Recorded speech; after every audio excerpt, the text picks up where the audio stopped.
It's hard to understate the importance of this new generation 2018 Volvo XC60. It's the car that replaces the bestseller in the brand's range, which had its best year of sales in the last year of its production. It is vital, then, that this thing be not only good, but good enough to help boost those sales even further.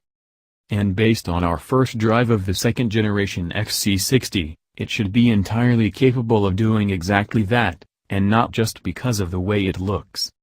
I mean, sheesh. It's a bloody pretty thing. Right?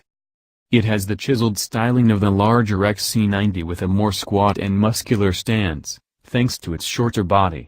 The Thor's Hammer LED daytime running lights pervade a sense of similarity with the other models in the Volvo range, but it is still distinctly cut of its own cloth, and it needs to be, in order to stand out against impressive rivals such as the Audi Q5, BMW X3, Land Rover Discovery Sport and Mercedes-Benz GLC.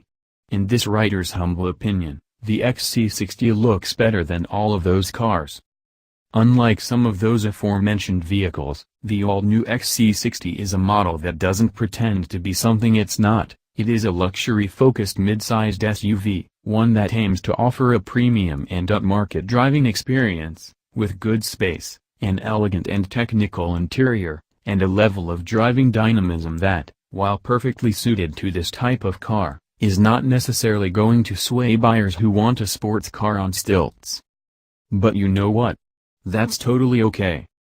It's a size down from the XC90, obviously, but it uses the same platform and underpinnings as that car, albeit with a shorter wheelbase, 2,865 mm, as opposed to the larger model's 2,984 mm span, though it is larger than its predecessor in length and width, but it's slower to the ground.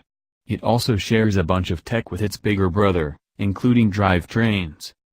There are a few to choose from, all 2.0-liter four-cylinder units. There's a twin-turbo diesel, a turbocharged and supercharged petrol, and a third option with the latter petrol engine and a plug-in hybrid system with a battery bank and electric motor. We only got a chance to test the T6 petrol, as it's known, and the D5 diesel.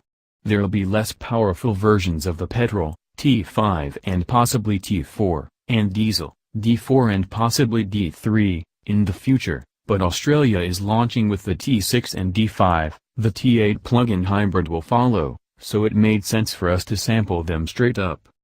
We started in the diesel, which Volvo Australia reckons is going to be the bigger seller. It features a system called Power Pulse, which is essentially an anti-lag technology that uses a tiny electric compressor to squirt compressed air into the turbo chamber to get it spinning sooner.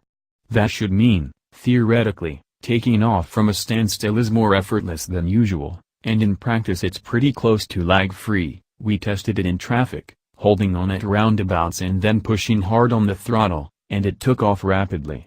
We'd have to do a back-to-back against an older diesel to quantify the difference. That might be something we look into down the track.